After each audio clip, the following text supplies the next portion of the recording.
નમસ્કાર મિત્રો દેશ અને દુનિયાના સુપરફાસ્ટ સમાચારમાં તમારું સ્વાગત છે। પાકિસ્તાનથી સૌથી મોટા સમાચાર સામે આવ્યા છે। પાકિસ્તાનના સંરક્ષણ મંત્રી ખ્વાજા આસિફે અફઘાનિસ્તાન સાથેના સરહદી તણાવ પાછળ ભારતનો હાથ હોવાનો ગંભીર આરોપ લગાવ્યો છે। તેમણે કહ્યું છે કે અફઘાનિસ્તાન ભારતનું પ્રોક્સી યુદ્ધ લડી રહ્યું છે અને દિલ્હીમાં નિર્ણયો લેવાય છે। આસિફે અફઘાન વિદેશ મંત્રીની ભારત મુલાકાતને યોજના ગણાવી છે। જો કે ભારતે હજુ સુધી કોઈ સત્તાવાર પ્રતિક્રિયા આપી નથી। હાલમાં બંને દેશો વચ્ચે 48 કલાકનો યુદ્ધ વિરામ ચાલી રહ્યો છે। મિત્રો, અન્ય મહત્વના સમાચારની વાત કરીએ તો ખેડૂતોને દર મહિને 3000 રૂપિયા મળશે। પ્રધાનમંત્રી કિસાન માન ધન યોજના નાના અને મધ્યમ ખેડૂતોને વૃદ્ધાવસ્થામાં આર્થિક સુરક્ષા આપે છે। 18 થી 40 વર્ષના ખેડૂતો જેમની પાસે 2 હેક્ટરથી ઓછી જમીન છે 60 વર્ષ પછી 3000 માસિક પેન્શન મેળવે છે। ખેડૂતોના મૃત્યુ પછી પત્નીને 1500 રૂપિયા પ્રતિ મહિને મળે છે। ખેડૂતોએ 55 થી લઈને 200 રૂપિયા માસિક યોગદાન આપવું પડે, જે સરકાર બમણું કરે છે। ગુજરાતમાં હજારો ખેડૂતો આ યોજનામાં જોડાયા છે। આની અરજી CSC કે pmkmy.gov.in ઉપર કરી શકાય છે। મિત્રો, અન્ય મહત્વના સમાચારની વાત કરીએ તો પંજાબ DIGની ચંદીગઢ હવેલીમાંથી 5 કરોડ રૂપિયા મળી આવ્યા છે।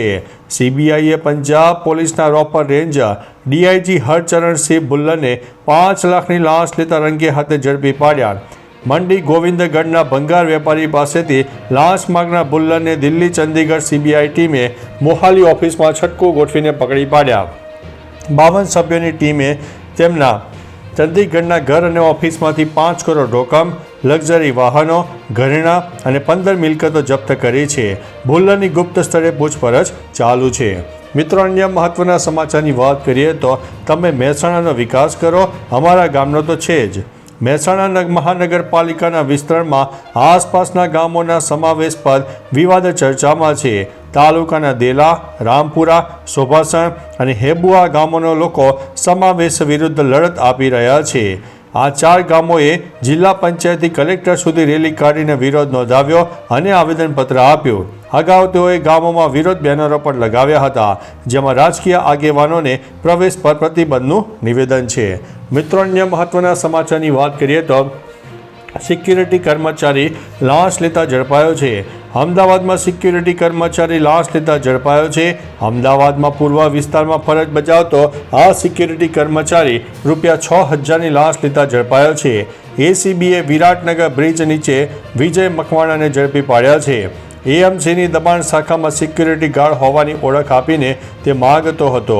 ખાણીપીણીની દુકાન પાસેથી 200 રૂપિયા અને શાકભાજીની લારી પાસેથી ₹100ની લાંચ લેતો હતો। મિત્રો, અન્ય મહત્વના સમાચારની વાત કરીએ તો છત્તીસગઢમાં 170 નક્સલવાદીઓએ આત્મસમર્પણ કર્યું છે। ગુરુવારે છત્તીસગઢમાં 170 નક્સલવાદીઓએ આત્મસમર્પણ કર્યું, જેનાથી અબુજમાળ અને ઉત્તર બસ્તર નક્સલ મુક્ત બન્યા છે। ગૃહમંત્રી અમિત શાહે જણાવ્યું છે કે બુધવારે મહારાષ્ટ્રમાં 61 નક્સલવાદીઓએ આત્મસમર્પણ કર્યું, જ્યારે છત્તીસગઢમાં 27 નક્સલવાદીઓએ શસ્ત્રો મૂક્યા હતા। છેલ્લા 2 દિવસમાં કુલ 258 લડાયક પામેલા ડાબેરી ઉગ્રવાદીઓએ ધમાલ છોડીને મુખ્ય પ્રવાહમાં પાછા ફરવાનો નિર્ણય લીધો છે। મિત્રો, અન્ય મહત્વના સમાચારની વાત કરીએ તો અસલી અને નકલી પનીર ઓળખી કાઢો। ખરું પનીર ખાવામાં નરમ હોય છે અને તેમાં દૂધ જેવી ગંધ હોય છે। જો તમે ખરું પનીર પાણીમાં નાખીને તપાસો છો તો તે પાણીમાં તરતું રહેશે। બીજી બાજુ નકલી પનીર થોડું રબર જેવું ખેંચાય છે, તેમાંથી રસાયણ જેવી ગંધ આવે છે અને તે વધુ કઠણ હોય છે। પાણીમાં નાખવાથી નકલી પનીર ડૂબી જાય છે। જો તમે નકલી પનીર તમારા હાથ પર ઘસો છો તો તે થોડું ચીકણું અને ખેંચાયેલું હોય છે। મિત્રો, અન્ય મહત્વના સમાચારની વાત કરીએ તો ભારતીય વાયુસેનાને તેજસ માર્ક 1A મળ્યા। HLA દ્વારા ઉત્પાદિત સ્વદેશી રીતે નિર્મિત fighter aircrafts Tejas mark 1A નાસિકમાં પ્રથમ વખત ઉડાન ભરશે। સંરક્ષણ પ્રધાન રાજનાથસિંહ આ પ્રસંગે હાજરી આપી અને HALની 3G પ્રોડક્શન લાઇનનું ઉદ્ઘાટન કર્યું। આ લાઇન દર વર્ષે 8 વિમાનોનું ઉત્પાદન કરી શકે છે। 2 નવા તેજસ વિમાન ટૂંક સમયમાં વાયુસેનાને પહોંચાડવામાં આવશે, જે આત્મનિર્ભર ભારત તરફ એક મોટું પગલું માનવામાં આવે છે। મિત્રો, અન્ય મહત્વના સમાચારની વાત કરીએ તો 6.1ની તીવ્રતાનો શક્તિશાળી ભૂકંપ, લોકોમાં ભયનો માહોલ। ફિલિપાઇન્સના મિન્ડાનાઓમાં દ્વીપ ઉપર ફરીથી 6.1ની તીવ્રતાનો તેજ ભૂકંપનો આંચકો અનુભવાયો છે, જેના કારણે લોકોમાં ભારે ડર ફેલાયો છે. ઉલ્લેખનીય છે કે 10 ઓક્ટોબરે આ જ વિસ્તારમાં 7.4 અને 6.8ની તીવ્રતાના 2 મોટા ભૂકંપ આવ્યા હતા, જેમાં 7 લોકોના મોત થયા હતા અને ભૂસ્ખલન થયું હતું. વારંવાર આવતા ભૂસ્ખલનના કારણે અને ભૂકંપના કારણે સ્થાનિક લોકોમાં ભયનો માહોલ છવાઈ ગયો છે. મિત્રો, અન્ય મહત્વના સમાચારની વાત કરીએ તો પ્રેમાનંદજી મહારાજની ચેતવણી. વૃંદાવનના સંત પ્રેમાનંદ મહારાજે તેમના સ્વાસ્થ્ય અંગે સોશિયલ મીડિયા પર ફરતા ખોટા સમાચારોનો જવાબ આપ્યો છે. તેમણે કહ્યું છે કે તેઓ ગંભીર નહોતા, પણ યુટ્યુબર્સે થોડા વ્યૂ માટે ખોટી અફવા ફેલાવી દીધી. સાથે સાથે તેમણે યુટ્યુબર્સને ચેતવણી આપી છે કે ખોટા સમાચાર ફેલાવવી દૈવી ગુનો છે. વ્યૂઝ માટે લોકોના દુઃખનો કારણ ન બનવું જોઈએ. તેમણે કહ્યું છે કે પૈસા કમાવા માટે ખોટી માહિતી ફેલાવી અશોભનીય છે.